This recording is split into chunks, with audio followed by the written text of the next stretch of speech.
The one and only Botticelli. Botticelli and Raphael, shirts and trousers.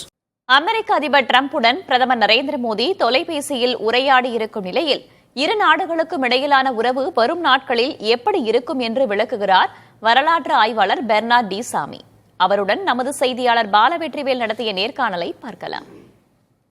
வரலாற்று ஆய்வாளர் Bernard D சாமி இணைந்திருக்கிறார். அவரோடு உரையாடலாம். சார் வணக்கம் சார். சமீப காலமாக இந்தியாவுடன் சீனா உறவாடி வருகிறது. குறிப்பாக கைலாஸ் யாத்திரைக்கு அனுமதி கொடுத்தது, எல்ஏசியில் அவங்க போட்ட ஒப்பந்தம், 2 படைகளும் அந்த எல்லைப்புறங்களிலிருந்து பின்னோக்கி போனது அப்படிங்கிற சில நகர்வுகளை புரிந்து கொள்ளலாம்.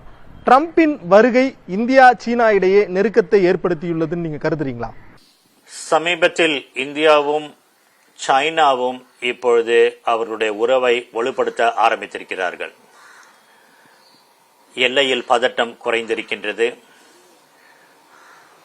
2 நாடுகளும் அவருடைய வணிகத்தையும் விருத்தி செய்ய முடிவு செய்திருக்கிறார்கள். அந்த விதத்தில் இப்போது அமெரிக்காவில் ஏற்பட்டுள்ள இந்த ஒரு மாற்றம் இந்தியாவையும் சைனாவையும் ஒருங்கிணைப்பதற்கான ஒரு வாய்ப்பாக இருப்பதற்கு பல வகைகளில் இது உதவி செய்கின்றது. ஒருவேளை அமெரிக்க அதிபருடைய கெடுபிடி அதிகமானால் இந்தியா சீனாவுடன் வர்த்தகத்தை மேம்படுத்திக் கொள்வதற்கான வாய்ப்புகள் நிறைய இருக்கின்றன. அதே சமயம் அதை அமெரிக்கா விரும்பாது. அதனால சீனாவை அவர்கள் கவுண்டர் பண்றதுக்கு இந்தியாவை தான் உபயோகித்துக் கொண்டிருக்கிறார்கள், இந்தியாவை தான் உபயோகிப்பார்கள். ஆகவே இந்தியாவிற்கு எவ்வளவு தூரத்துக்கு அவர்கள் கன்செஷன்ஸ் கொடுக்கறாங்களோ, ட்ரேட், பைலேட்ரல் ரிலேஷன்ஸ், இருதரப்பு உறவுகளில், அதை பொறுத்து தான் இந்திய உறவும் சீனாவுடன் இருக்கும். இருந்தாலும் சீனா உறவு இப்போது அதிகமாகின்றது. சீனாவும் இந்தியாவுடன் உறவை அதிகரிக்க விரும்புகின்றது. ஏனெனில் சீனாவும் அந்த நாட்டினுடைய அமெரிக்க உறவை மையப்படுத்தியதாக தான் நம்முடைய உறவும் வரும் நாட்களில் இருப்பதாக நமக்கு தெரிய வருகின்றது. ட்ரம்ப் 2.0, ட்ரம்பினுடைய வருகை இந்தியா, சீனா, அமெரிக்கா உள்ளிட்ட நாடுகளுக்கு இடையே அரசியல், வணிகம் மற்றும் பாதுகாப்பு துறையில் எவ்வாறு இருக்கும்னு கருதுறீங்க?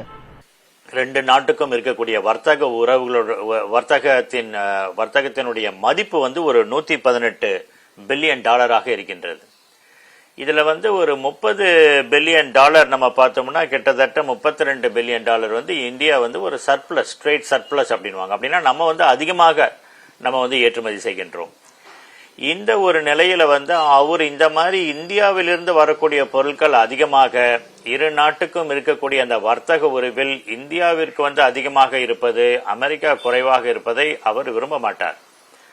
அந்த விதத்துல இந்திய பொருட்களுக்கான வரி விதிப்பு மீது கட்டாயமாக இரு தரப்பிலும் பேச்சுவார்த்தை நடத்தப்படும். அது கட்டாயமாக இவர்கள் இருவரும் சந்திக்கும் போது அதை பற்றி பேசுவார்கள்.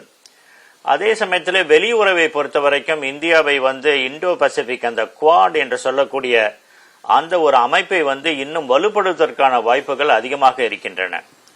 ஜப்பான், ஆஸ்திரேலியா, இந்தியா, அமெரிக்கா உறவுகள் தான் அது. இந்த ஆண்டு இறுதியில் குவாட் சமிட் இந்தியாவில் நடக்க இருக்கின்றது. கட்டாயமாக அமெரிக்க அதிபர் இந்தியாவுக்கு வருவான வாய்ப்புகள் இந்த ஆண்டு இறுதியில் இருக்கின்றன.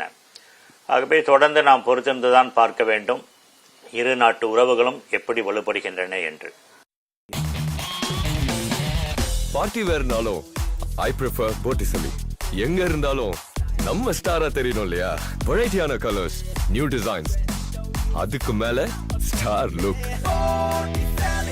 The one and only Botticelli. Botticelli and Raphael, shirts and trousers.